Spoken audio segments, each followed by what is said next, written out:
How important has Caruso been on both sides of the ball for the Thunder this postseason, Mr. B? Well, he's been very important. The fact that, like you said, his experience of winning with the Lakers in 2020, and I think he does all the little things, for the team that other guys don't do. So, him being able to contain, Siakam in these first two games has been definitely a big difference. I know it's 1-1 now, but if he can, find a way to just keep him contained, yeah, man, Caruso, he could be playing into, well, not Finals MVP, but he could definitely. He's definitely going to be a big part of this, and just like he was with the Lakers. And it just seems like certain guys that play with Bron when they win a championship, they go off to him, KCP, those role players around. Whatever they learn from him, it seems like they take it with them. Championship pedigree, if you will, it rubs off on them. And goes to other places. So let's move to this side of the couch, Cheryl. When you look at Alex Caruso, obviously not the biggest name in this finals, but been a very integral part of what the Thunder been able to do, helping them even the series. Came through with the 20-piece in Game 2. So just his impact and contribution to the Thunders during this playoff run. Yeah, I think role players are important, and especially, well, at home, but especially on the road. If he's able to continue to do the things in Indiana that he's done in the first two games, I agree with Brandon. I think he's a huge part. He will be a huge part of OKC being able to win it all.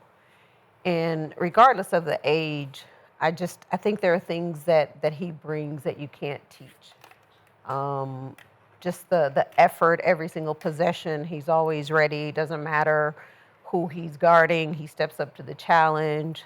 I think he's been really big for OKC so far in the finals. Yeah, I know I've talked to Caruso before. You weren't the biggest fan of his championship experience, but only player on the Thunder roster that has a championship. Like I said, made an all-defensive team previously. Seen him guard Joker in series early in this playoffs, but just being able to be thrown out there and what he's doing on the offensive side. What do you think about Caruso's contributions to the Thunder during this playoff run, especially these last two finals games? I mean, what he learned from being on that Laker team young, right? He's done, changed his game. He shoots better. He backdoors. Like, he does a lot of things that he's learned over the years, right? You can yell out championship experience, but it's just basketball experience. Knowledge, right? When we had him, corner guy who couldn't shoot, hustled. He's gotten better on his shot. Defense turned up. He's just a wiser player now, right? The experience that he's bringing is his experience. Right, he went over to Chicago. He was a different player than we had here in the Lakers. He looked better over there. He did. Right, so that was a very, very smart, trade for them because he's impacting this team to win a championship. Right, he's just not a guy on the court that's here and there playing minutes. He's impacting the game. He is a reason that if they do win a championship, he is a reason for that championship. Right, scoring 20 points or, scoring 5. He's impactful, on the floor, and he's done an amazing job. Rashad, we're talking about Alex Caruso, his impact with the Thunder so far, averaging close to 16 points per game through these two NBA Finals games, coming off the 20-piece in Game 2. Spray it down. What's the question? What do you think about Caruso's impact on the Thunder during this playoff run, especially in the NBA Finals? Well, it's obvious that Mr. Intangibles should get enough credit that he's been discredited for. We talk about pedigree, you talk about experience, and you talk about young players trying to figure out where to get experience and wisdom from, and you go to Caruso. Caruso is a guy, he's going to tell you, look, man, you got to go here, you got to prepare here and do this, right? But he's also going to go out there and show you. And I think that's the number one thing for them is to see their vet go out there and show them what we would consider garbage minutes and show them into valuable time. Mm-hmm. You're going in for a specific mission to go in and take down Joker. Fuck him up. Embrace that role. It's an intangibles. You see, the Fanatics Fest is not going to be for guys like Caruso. So that's why I'm creating, the Corner Boy Fest for guys like Caruso. The guys that's going to get created, like the Neimarts and the Neesmiths. Because that's what the pedigree of a team is built on, the intangibles. The stars are always going to be the star, but you need them corner niggas to make sure the corner cool when you come around the corner. And we talked earlier before the final started about Thunder, Pacers team, but more so even the Thunder, just having the blueprint or recipe of what a team's supposed to look like. You got an MVP in SGA, got another All-NBA level player in Jalen Williams, got Chet, obviously, who many would consider to be the third option on that team, but got a very, very strong supporting cast, deep bench. They roll with 9 to 10 guys throughout this postseason, but having somebody like that at your disposal, again, a player who made an all-defensive team recently, coming off the bench and able to help with that defensive mantra, top-rated defense in the league. Yeah, I mean, we talked about for a few times that Caruso and Hartenstein, one starts, the other one comes off the bench, plays heavy minutes. You put them at the end of that bench, and you say, these are the two guys that we got at the end that can come in and give us something. That's a win-win for you. We're talking about Hartenstein not starting. We're talking about Caruso, the last guy on the bench. So they have not only just the depth, but they got guys that's willing to sacrifice and give it up and do what they need to do. Sacrifice and still stay ready. And definitely be ready. Hard. Isaiah Joe might not see 2 straight series and come in and hit 4 for 4. Because the preparation of the leadership, the trickle-down effect, stay ready. You're going to get your shine. You're going to get your credit. Just do the same thing. That's where I think we get into with the league. It's just the intangibles. And the guys buying in, too.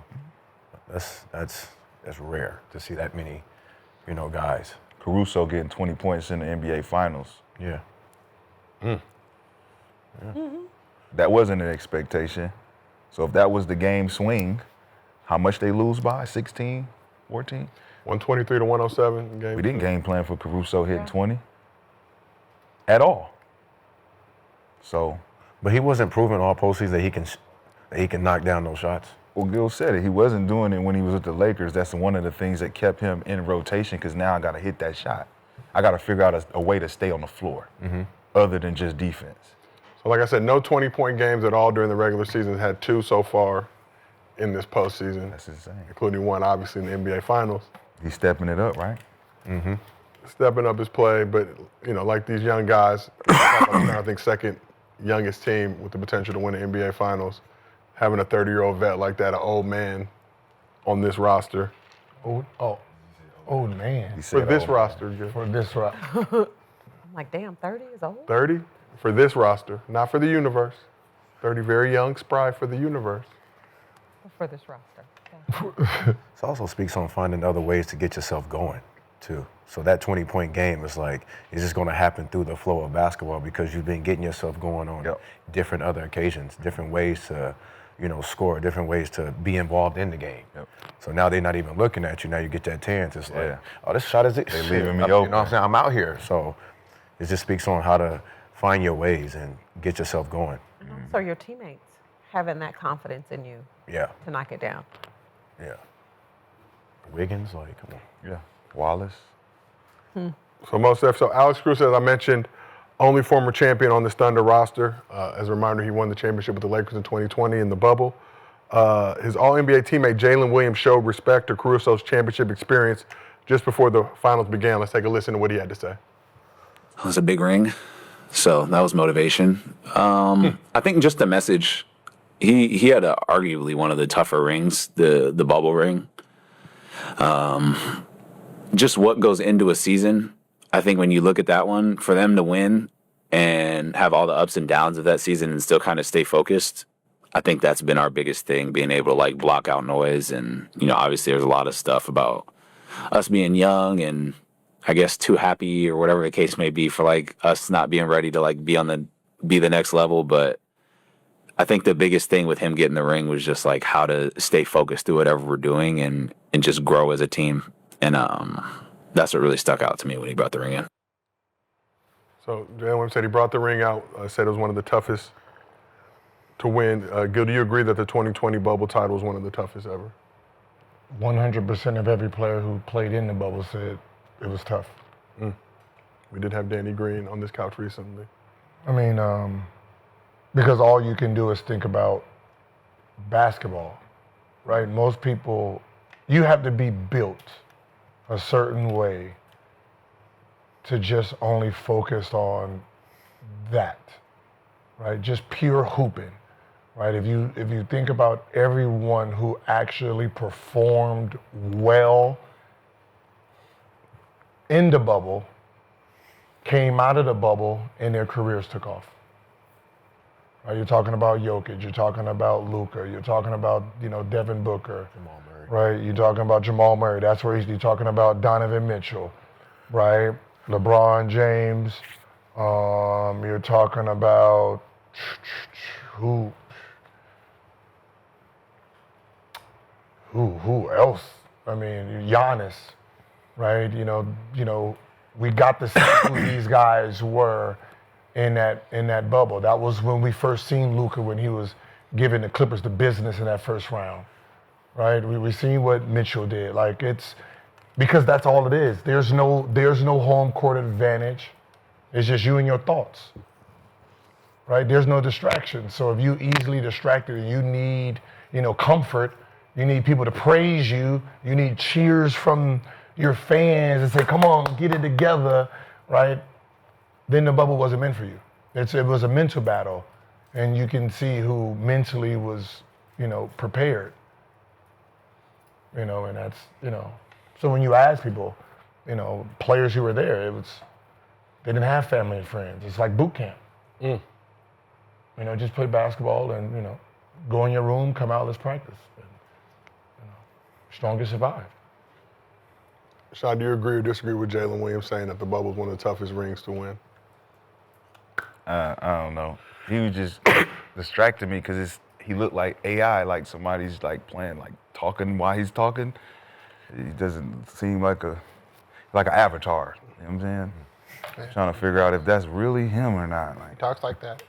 it's confusing. What? That was it. It was him. Yeah, I don't want to get into all that because it's neither here nor there. Caruso should be respected, and that's what I think that they have some respect for him bringing in the chip and saying this is how it's done. This is how we're going to get it done.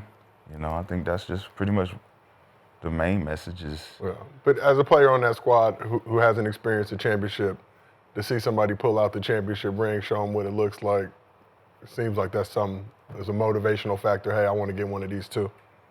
Could be. I think whatever it is, they got to show it. You know what I'm saying? Like, they got to take it over the top to get rid of all the notions of you're too young, you're this, you're that. Just prove it. Now we have to change what we talk about. I agree.